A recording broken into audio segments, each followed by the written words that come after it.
Hola, soy Valeria y me encantan las historias de terror. Muchas gracias por acompañarnos en otro episodio en el que me complace poder iniciar este ciclo de colaboraciones, de pláticas en este podcast, en esta quinta temporada, y que me encanta porque siempre hay más visiones, más historias, y sobre todo porque este episodio, en lo personal para nosotras, sobre todo, les presento una vez más y gracias por estar conmigo No, gracias por a la invitarme. maestra Sara Cecilia Andrade, y que te agradezco infinitamente. Es más allá que amigas, verdaderamente como colegas y entusiastas de las historias y sobre todo de la ciudad de Zacatecas, de sus leyendas, de sus calles, de sus callejones, de sus plazuelas. Hay un interés muy grande en nosotras por querer siempre hablar y conservar y hacerlo presente.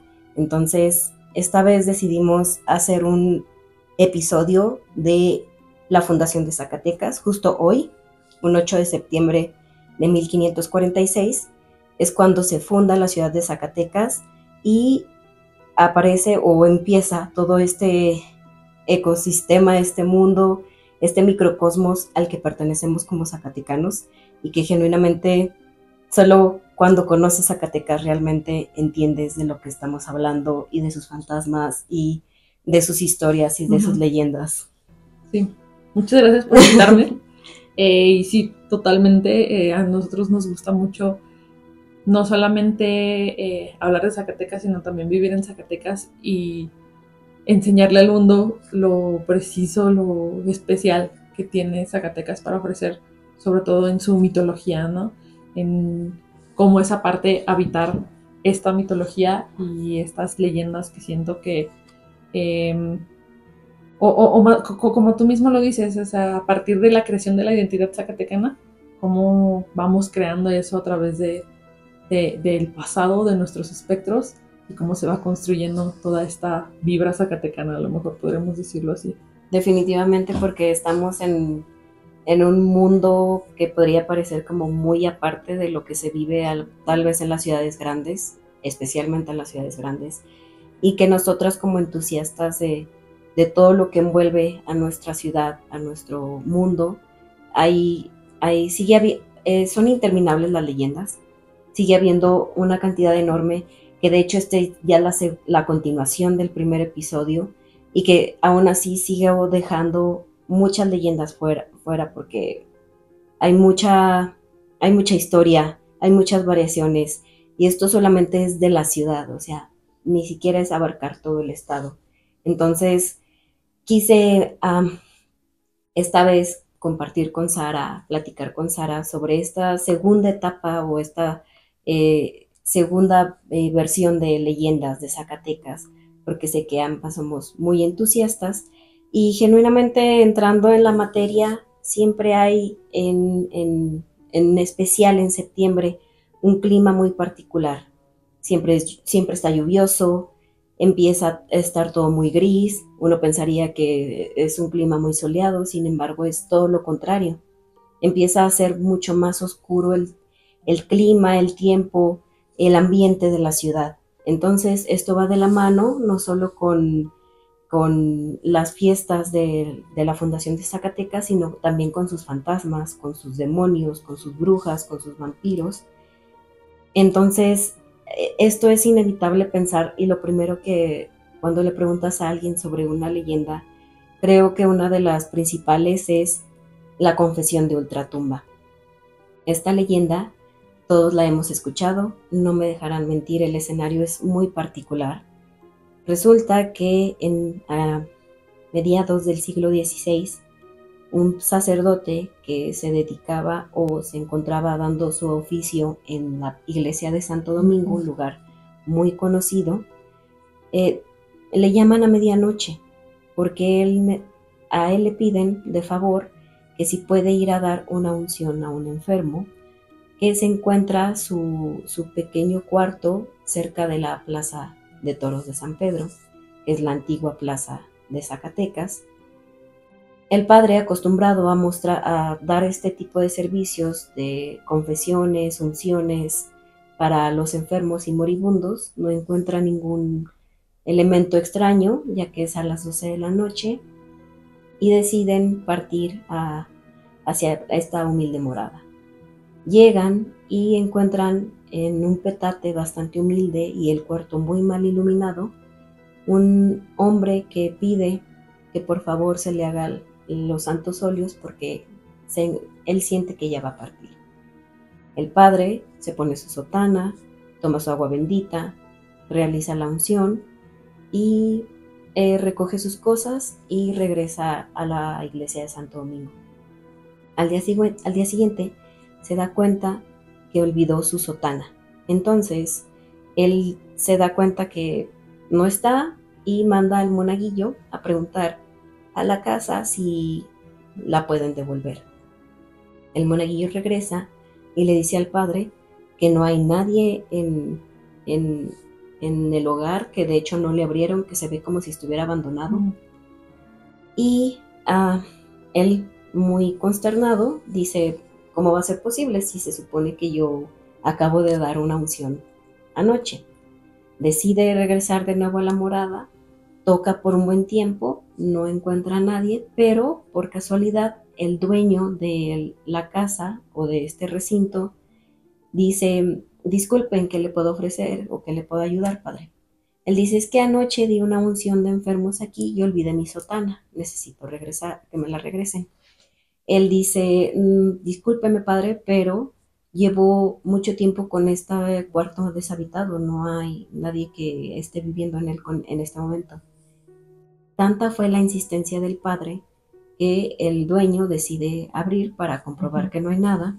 Entonces entran al cuarto donde se supone que se encontraba este petate y encuentran colgado efectivamente la sotana del padre. Entonces la única explicación, dice el dueño, es que alguien ahí murió hace mucho tiempo y que obviamente tenía o necesitaba esta alma, este tipo de unción para poder descansar y poder trascender. Obviamente al padre no le volvió a dar mucha gracia volver a dar una unción en la noche y dicen que incluso murió bastante joven por el susto.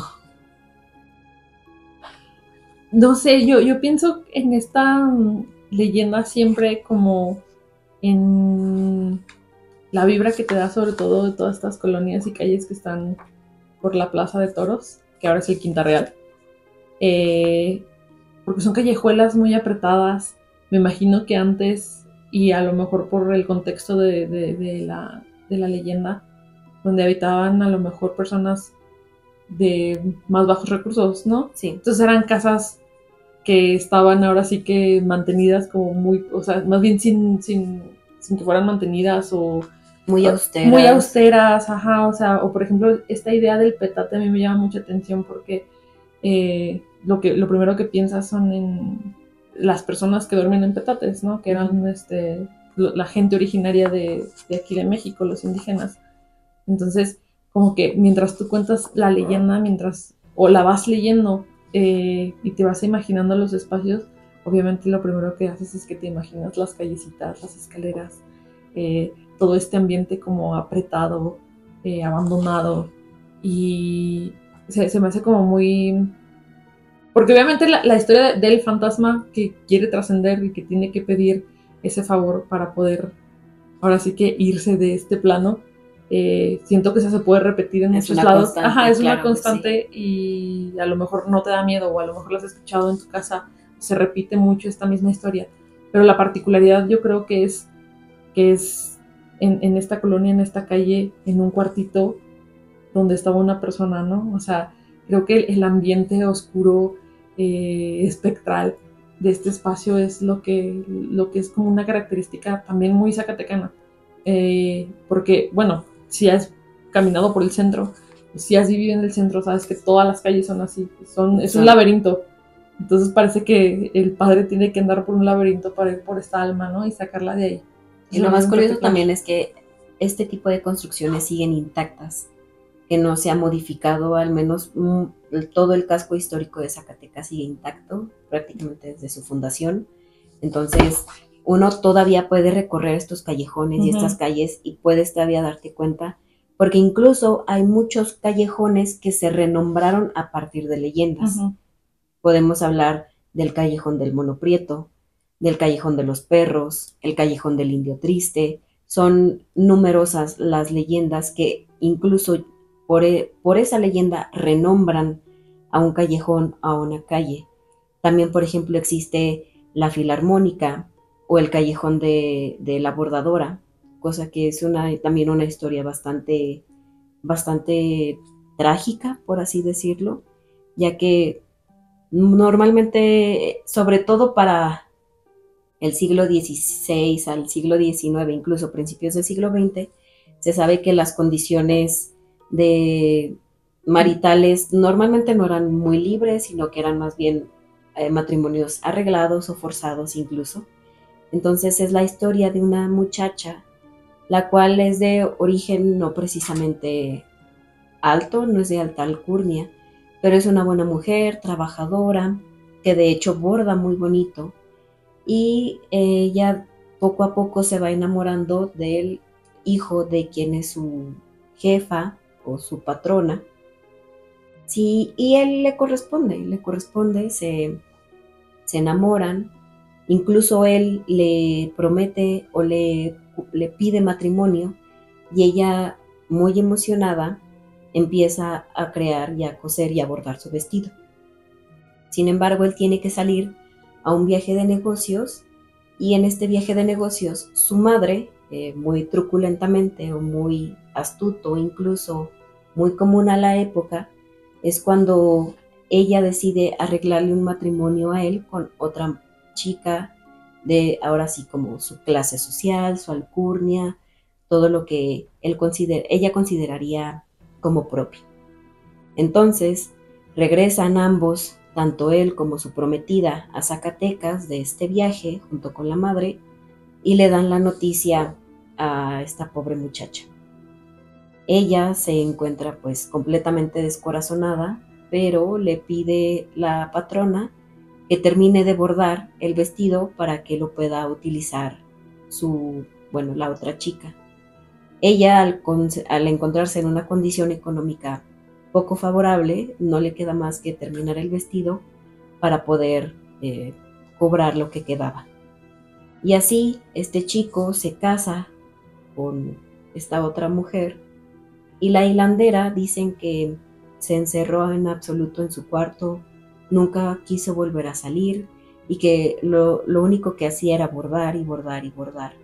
Incluso dicen que casi perdió la vista y que incluso en sus últimos días fue lo último que hizo.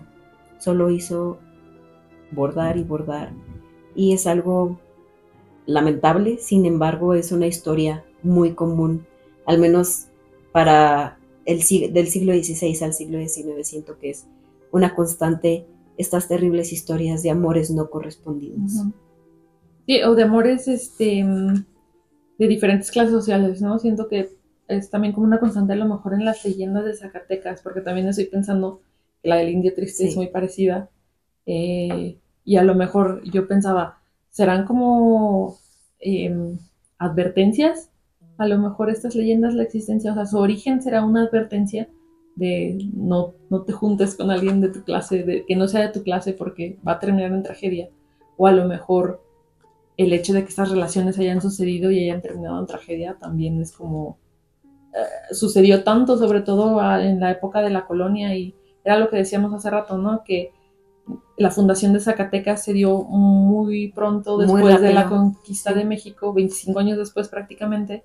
Entonces todas estas pues maneras de ser traídas de España se empiezan a replicar de manera muy violenta pues en todo México, pero sobre todo, por ejemplo, en estas primeras colonias, que por ejemplo, Zacatecas, ¿no? Que formamos parte del camino de tierra adentro, entonces es muy importante, y sobre todo quien no conoce lo que es tierra adentro y que guste googlearlo se da cuenta de que es un camino extenso desde la Ciudad de México hasta Santa Fe. Entonces siento que este camino también está muy marcado como por no solo historias de terror, sino también este tipo de historias. Sí, también este tipo de tensiones, de nuevas tensiones de clases sociales, ¿no? No son historias que escuches tú como de historias prehispánicas, son ya después, ¿no? Ahora sí que en el novohispano. Y se me hace muy particular también como esta idea de a lo mejor la mujer trágica, que también no insiste como en su tragedia, porque también es muy parecido como a lo que pasa con la filarmónica y este tipo de nombres que se mantienen. Este es el callejón de la bordadora, ¿no? Donde me imagino yo, o más bien me quiero yo imaginar que su historia fue tan, no sé, que te conmocionó tanto, que era así como lo nombraba la gente. Y tiene mucho que ver eso que mencionabas con que hay un nombre oficial de las calles que se transforma luego de las leyendas, porque todo esto es oral. Entonces, por mucho que la calle se llame la calle de la Constitución o la Avenida de la Libertad, la gente la conoce como siempre la ha conocido, donde estaba el indio triste, donde estaba o el mono prieto o la bordadora, ¿no? Entonces ahí era algo que también platicábamos la otra vez, que era sobre la persistencia, pues, de las historias orales, pues, de esta memoria oral, pues. Siempre es una constante porque genuinamente no sé si en otras ciudades es muy probablemente que sí se repita este tipo de fenómeno, pero al menos en Zacatecas incluso ustedes pueden ver en cada esquina todavía en cantera el nombre antiguo de la calle y luego cómo se les llega a renombrar a muchas de ellas con este tipo de historias. Se dice que la filarmónica se sigue apareciendo en esa ventana y que se ve como su silueta todavía bordar, cosa que genuinamente a mí me causaría mucho miedo y que mucha gente es también muy entusiasta de estar buscando este tipo de historias, como por ejemplo, incluso a mí me sorprendió conocer la historia de que hubo alguna vez un vampiro en Zacatecas, ¿no? Este tipo de historias que pensarías que son exclusivamente del victoriano europeo. Uh-huh. Sin embargo, pertenecen también a nuestro imaginario, ya que el casco histórico antiguo de Zacatecas se divide en varios barrios, por ejemplo, el barrio de Chepinque, el barrio también de La Pinta, La Marianita, que son de los barrios fundacionales y más antiguos de la ciudad.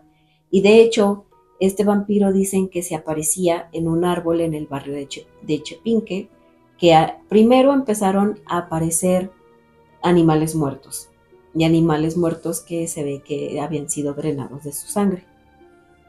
Secos, les decían los secos. Y luego empezaron a aparecer niños, bebés de cuna, también con esta particularidad de que estaban secos, que despertaban.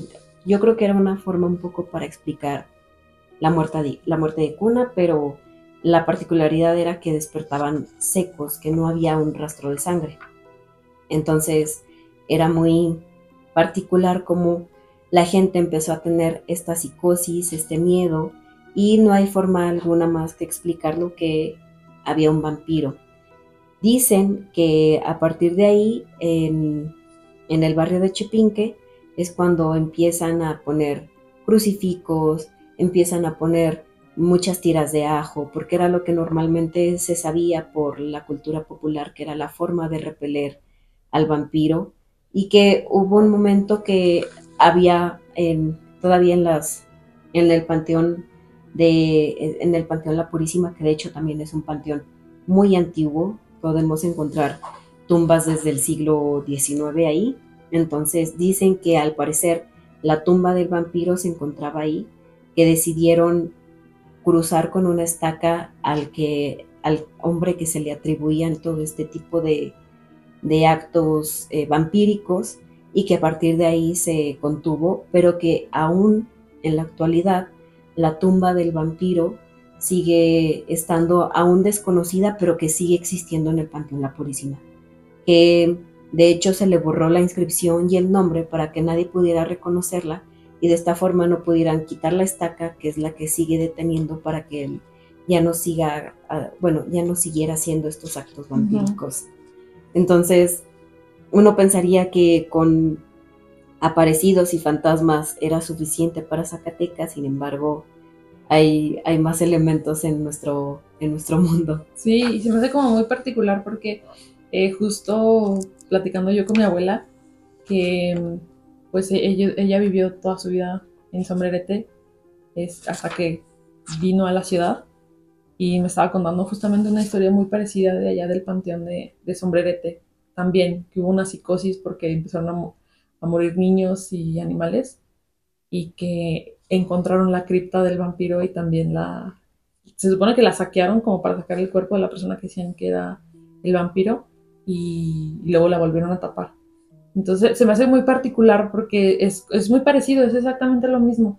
¿Y cómo se va replicando entonces? Porque, por ejemplo, esta historia que nos contaba mi abuela era de cuando ella era muy niña, o sea, eran los años 40, más o menos 30, 40 en Sombrerete. Y yo pienso, esta leyenda de Zacatecas se ve que es más, es como el siglo XIX, ¿no? Sí, el siglo XIX. Pero la idea del vampiro, conociendo pues como su historia a lo largo en Europa, pues es siglo XVIII cuando empieza también toda esta literatura gótica, ¿no? Claro. Con el vampiro y como empieza su lore, ¿no? También hasta como ya consolidarse con Bram Stoker. Y obviamente pues la figura del vampiro europeo tiene muchísimos años atrás que existía, ¿no? En todas estas culturas. Pero me parece muy peculiar cómo va, como, pues lo que tiene que ver con tu trabajo de tesis, cómo se traslada de Europa a América, y en América como que se va, ¿sabes? Va creciendo como si fuera una plaga también, pero es una plaga ideológica a lo mejor. Y que sí que lo es este tipo de fenómenos que se dan sobre todo en la tradición oral nos permite poder acceder a este tipo de leyendas o de historias en las que no precisamente venga de una cosmovisión originaria, sino ya es una mixtura no solo entre español y prehispánico, sino también ya de otras culturas, ¿no? Incluso de Europa del Este, sobre todo es una carga muy fuerte de Europa del Este, chino o incluso africano también. Entonces empieza a ver como este tipo de apropiaciones que podríamos llamar y que resulta muy interesante, sobre todo todas estas historias alrededor de los panteones.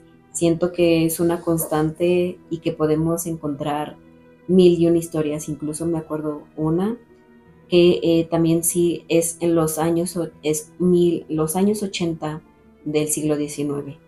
Entonces hay un panteonero muy famoso que se llama Máximo Ramírez, porque incluso, ¿no? La ciudad era muy pequeña, se conocía como al médico, al sacerdote, a los maestros y al panteonero o al enterrador.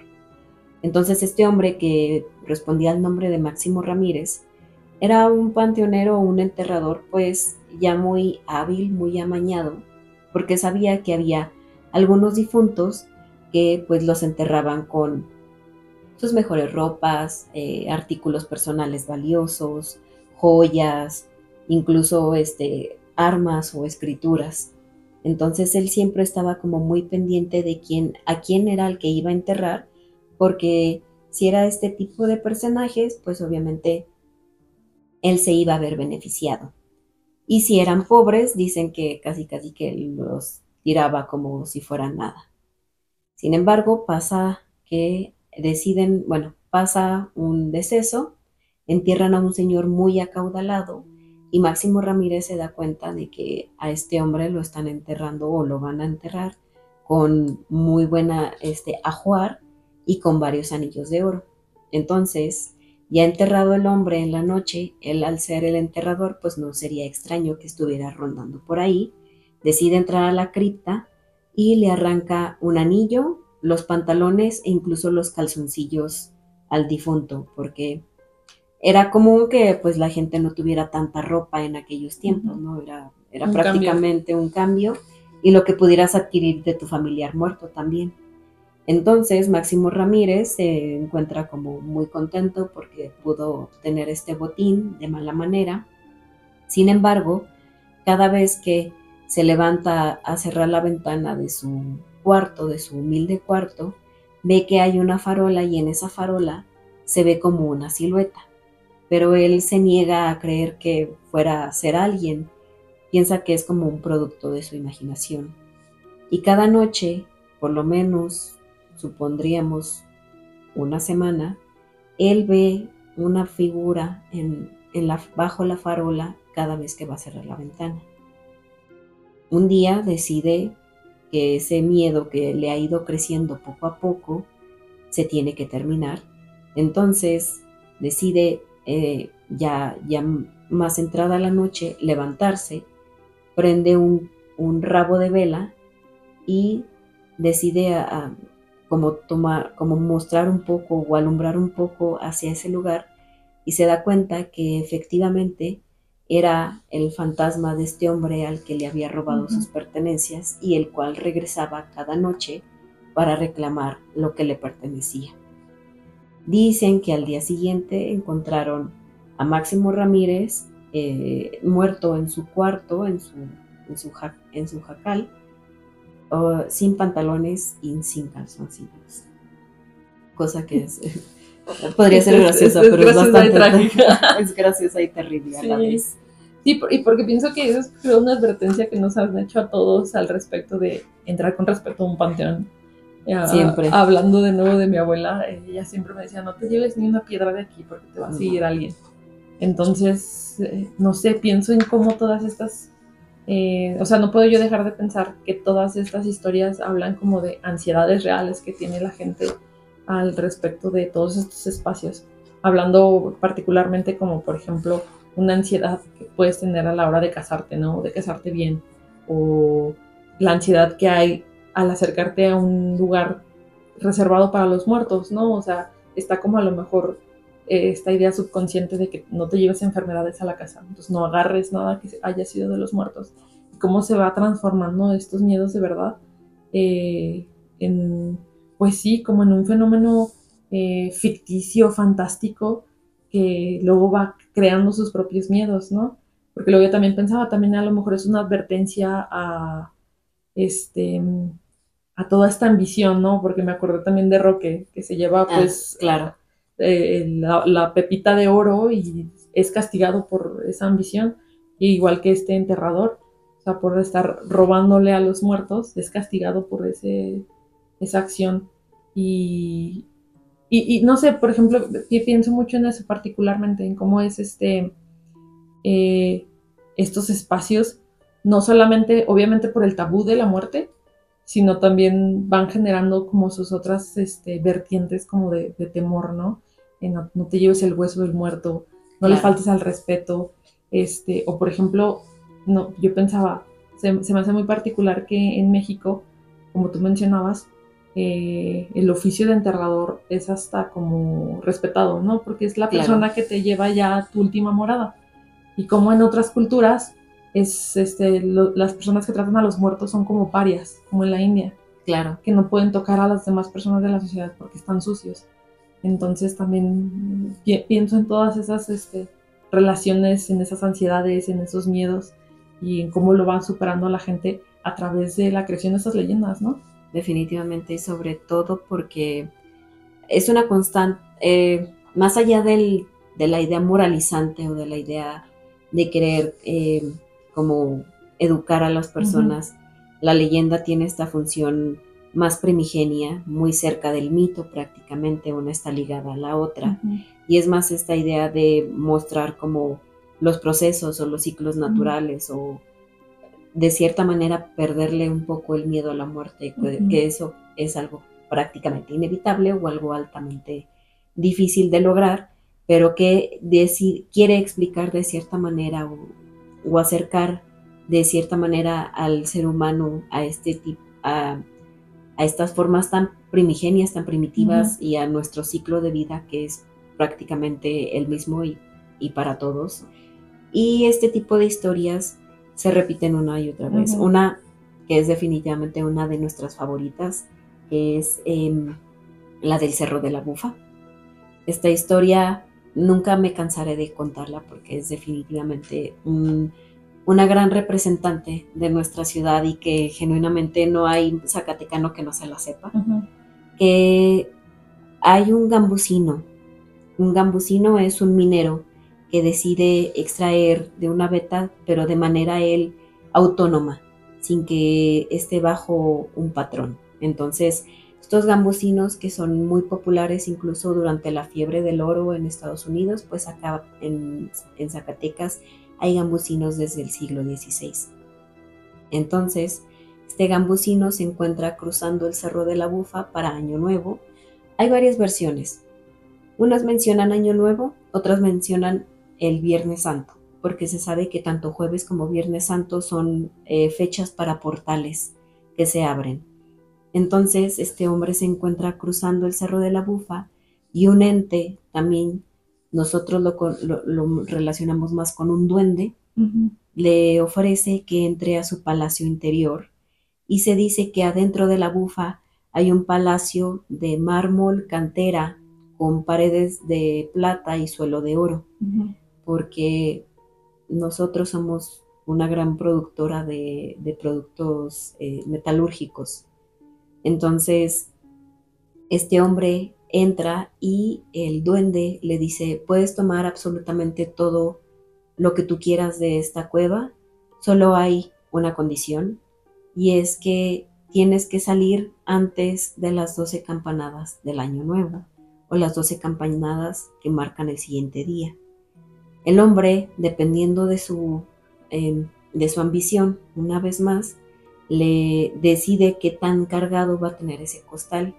Lo que no le dice el duende es que por cada paso que él dé, él va a envejecer 10 años. Entonces, si el hombre decide cargar mucho su costal, no podrá avanzar mucho, ya que envejecerá y se cerrarán las puertas antes de la medianoche. También hay otra versión que se menciona, que se dice que el duende le pide: no voltearás, no preguntarás y no volverás a pedir más. Sin embargo, en esta versión, el hombre, también por su ambición y por sus miedos, decide girar, decide voltear, porque escucha las voces de sus seres queridos y se convierte en piedra.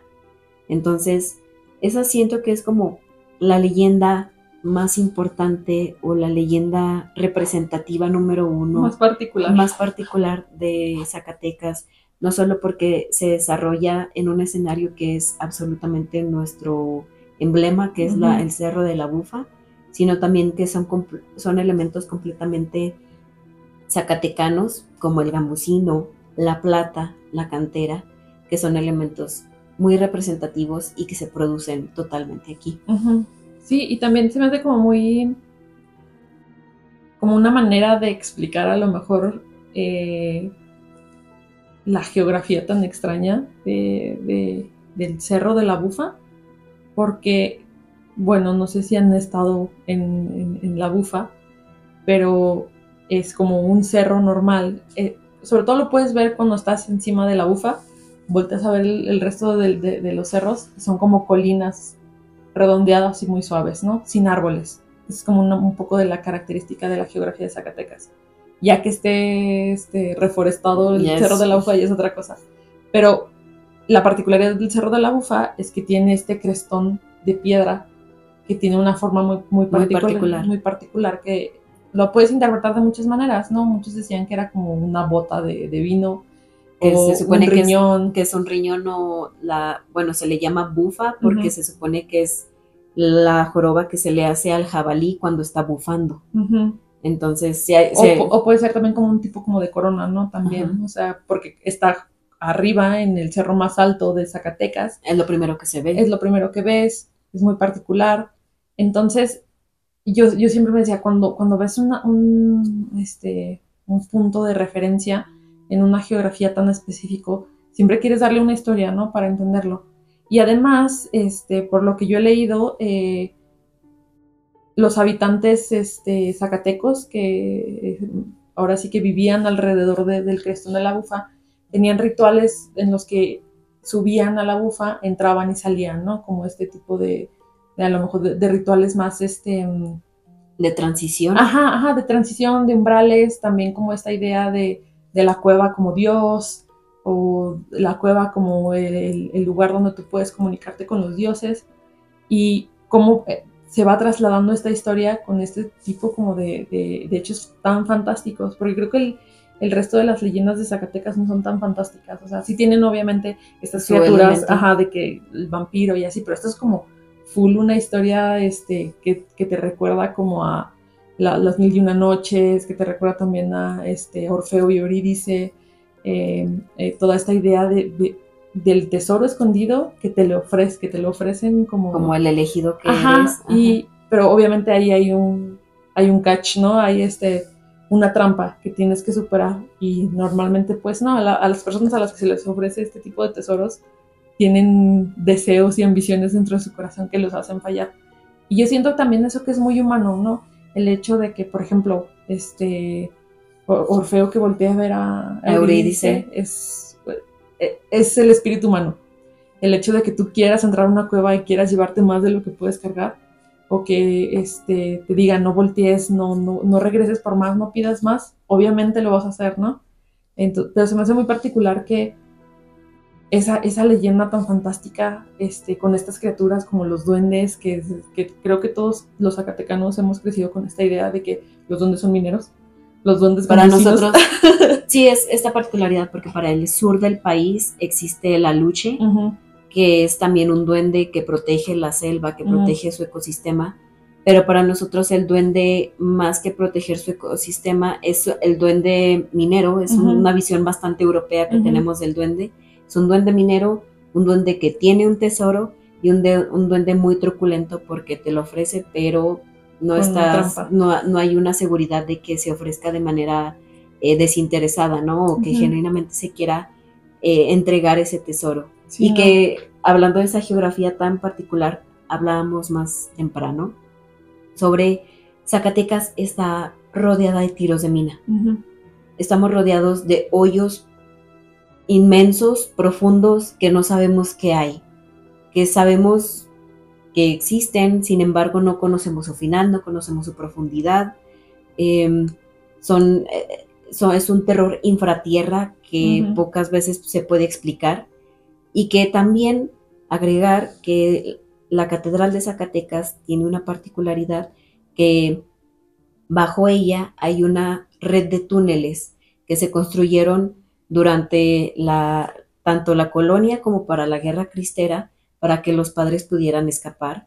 Entonces, es muy interesante porque aún hoy en día podemos encontrar en el centro casas que tienen puertas con conexión a estos túneles, que se pueden acceder a estas bóvedas, y que también ya se han hecho varias investigaciones, pero nada genuinamente como profundo, que realmente se pueda saber que haya ciencia cierta completamente abajo de estas bóvedas, en estos túneles. Y que decíamos, Zacatecas está hueco completamente por la parte de abajo, y no sabemos qué es lo que hay, o sea, qué genuinamente hay abajo de Zacatecas. Y creo que lo que contribuye mucho al miedo que genera como infra-Zacatecas, ¿no? Es que, por ejemplo, a diferencia de Guanajuato, donde los túneles son parte del transporte de la gente normal, son atracción turística, están abiertos, están iluminados, o sea, hay una certeza de que hay debajo, ¿no? De los túneles de Guanajuato.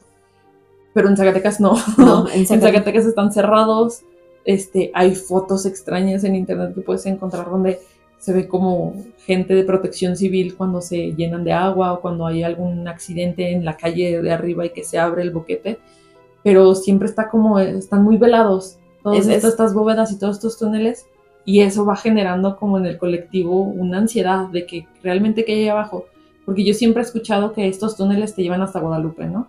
Entonces tú te imaginas como si fuera una ciudad como doblada, repetida, pero en el inframundo, ¿no? Entonces te genera toda esta ansiedad de qué hay abajo, quién vive ahí abajo, quién tiene acceso, qué hay, qué tal si un día, yo siento que es como uno de los grandes miedos de todos los zacatecanos, de qué tal si un día tiembla y se derrumba por completo. Todo se derrumba porque abajo está hueco. Todo está hueco, todo y también porque hay muchísimos tiros de mina que cada vez que llueve se abren, y genuinamente no hay forma alguna de conocer su fin. Me contabas también de ¿Eran tus vecinos? No, eran bueno, era la vecina de mi abuela, de parte de mi familia materna. Ellos vivían antes en la calle Victoria, de ahí del centro de Zacatecas. Entonces, mi abuela siempre me contaba esta historia, que a mí me gusta mucho repetirla porque a mí se me hacía, ¿dónde más escuchas este tipo de experiencias más que en Zacatecas, no? Que la vecina le contaba que ella tenía literalmente un agujero en el patio que ella utilizaba para tirar la basura. Entonces, que le decía de que si tienes basura, pues échamela, yo aquí la tiro, no pasa la basura por nuestra basura, porque en ese hoyo donde echamos los desperdicios, las cosas que nos sirven, nunca se llena. O sea, es un agujero, es un tiro de mina que ellos utilizaban como, ahora sí, Y que no se escuchaba no se escuchaba que cayera, que topara con algo. Nunca se llenaba, nunca despedía un olor como a basura ni nada. Y a mi abuela, por ejemplo, ella me decía que le daba mucho miedo como un día que tal que se cayera alguien o así, y esa misma ansiedad, tanto así que incluso a mi mamá, que ella también conocía esta historia como de oídas, no conocía ese tiro de mina, todavía es uno de sus miedos, el de que un día se abra en la casa o en la calle un tiro de mina, un boquete, o la bóveda, ¿no? Sí. Y porque luego piensas mi mamá me decía, yo a veces pienso en Zacatecas como si fuera un queso gruyere, ¿no? Y prácticamente es eso, porque está, al menos el casco histórico está completamente hueco, porque son una red de túneles, una red de bóvedas, agregamos los tiros de mina y genuinamente agregar el miedo de no sabemos qué hay ahí, no conocemos, al menos que seas parte del INA o parte de gobierno, que estés encargado absolutamente de eso, no hay forma alguna de conocer qué hay abajo en esta infratierra. Entonces, ese miedo a la infratierra, a qué hay debajo de la tierra, siempre es un miedo muy zacatecano y un miedo muy constante en nosotros. Y que solo ojalá puedan pronto visitar Zacatecas, o si ya lo conocen, saben de lo que hablamos, porque no solo es el infratierra, sino también el entender que absolutamente todo Zacatecas es un juego de serpientes y escaleras. Son muchas escaleras, siempre hay escaleras, y muchos callejones que realmente a veces no te llevan a ningún lado, que podrías sentirte como en esta obra en la que hay escaleras para arriba y para abajo. De Escher. De Escher, que no hay como una conexión, o te puedes sentir... La ciudad no está construida de manera lógica, está construida al capricho del cerro y obviamente de la necesidad que tenían los mineros por estar cerca de donde había vetas que explotar. Entonces, cuando te das cuenta de, por ejemplo, si comparas un mapa de Guadalajara, la ciudad de Guadalajara o la ciudad de Querétaro, están construidas en cuadrículas, como era como la intención a lo mejor muy renacentista, muy clásica, de una ciudad perfecta, ¿no? Está construida por manzanas y hay una cuadrícula lógica. Pero en Zacatecas no, o sea, en Zacatecas ves un poco como el mapa y los mapas antiguos y te das dando cuenta de que hay como colonias que siguen el antiguo río, colonias que están pegadas en el cerro donde estaban estos tiros de mina, colonias que se van alejando pero que van siguiendo a lo mejor esta idea a lo mejor como de las iglesias, que estaban cerca de las iglesias, o estos barrios que se construyeron donde antes vivían, por ejemplo, los indios, donde antes vivían los españoles nada más, o cerca de las haciendas. O sea, no hay una construcción pensada. Incluso hay otra particularidad de Zacatecas, que es nuestros monumentos o nuestras construcciones representativas, muchas de ellas sí se quedaron congeladas en el tiempo, ya no cambiaron ni decidieron, ni tampoco quisieron modificarlas, porque el actual museo Pedro, ¿sí es el Pedro Coronel? ¿Es al lado del Santo Domingo? No, entonces es el Rafael Coronel, perdónenme, siempre me equivoco. El actual museo Rafael Coronel fue un antiguo convento agustino, si no mal me equivoco, y el cual recibió un cañonazo durante la toma de Zacatecas, pero decidieron dejarlo así, ya nunca se volvió a reconstruir. Entonces, genuinamente hay como Zacatecas parece que está congelado en el tiempo, que está detenido en el tiempo. Se volvió a habitar, se volvieron un poco como a rehabilitar o a reacomodar algunas salas de este ex convento para hacerlo el museo, pero genuinamente si ustedes ven, parece que está congelado en el tiempo porque todo ya no se volvió a construir, no se volvió a remodelar, se dejó tal y cual desde ese momento pasó. Entonces parece que Zacatecas está congelado en el tiempo, que nosotros avanzamos a otro ritmo distinto de lo que el mundo entero afuera es, como nuestro propio Comala. Sí, sí, sí. Hay varias ahí como situaciones que yo creo imperan, ¿no? Después como de este boom de la minería en Zacatecas, obviamente hay como un declive, entonces se va abandonando la ciudad de Zacatecas, pero al mismo tiempo, por la importancia que tuvo durante estos años, el crecimiento importante en cuanto a arquitectura y obviamente, como mencionabas hace rato, el paso que tiene en tierra adentro,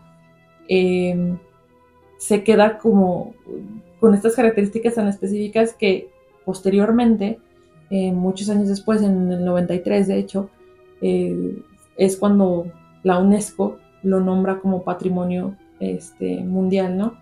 Y se me hace muy particular porque todas estas situaciones, la minería, el hecho de que formaba parte de tierra adentro, que hubo un auge y luego hubo un abandono y que también fue como escenario de varias luchas, guerras, enfrentamientos, tensiones a lo largo de la historia de México, provocó que Zacatecas creciera y luego se detuviera, ¿no? Sí.